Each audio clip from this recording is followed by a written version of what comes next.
Actually, ako po ID, kasama na love. ID kasi para sa insurance ko at love naman sa asawa ko. Kasi wala ka na naman makikitang lalaki na katulad niya.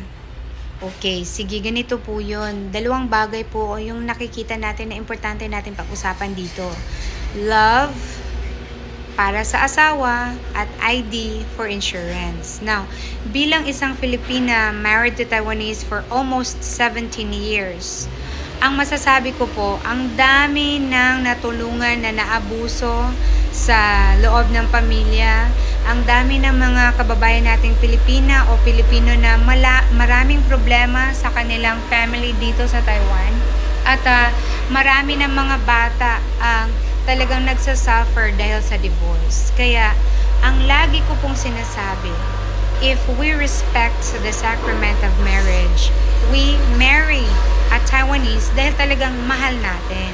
At willing tayong mag-sacrifice para maintindihan natin ang kultura ng mga Taiwanese.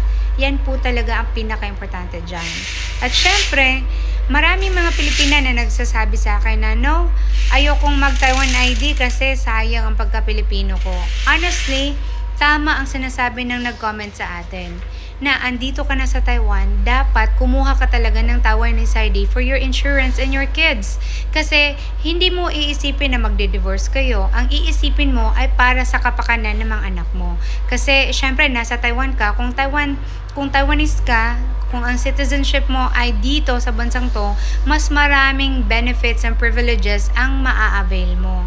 So, it's not really about kung ano yung gusto mong gawin pag andito ka na sa Taiwan.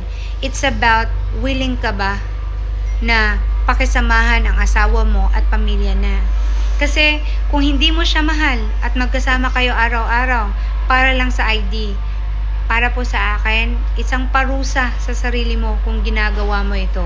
Baka mamaya ma-depress ka at magpakamatay ka. Yan ang pinakamahirap kasi nangyari na yan dito nagpapakamatay mga kababayan natin dahil sa depression. Kaya sana po pakonti ng konti na ang nagme-message sa akin dahil may problema sa pamilya o sa asawa.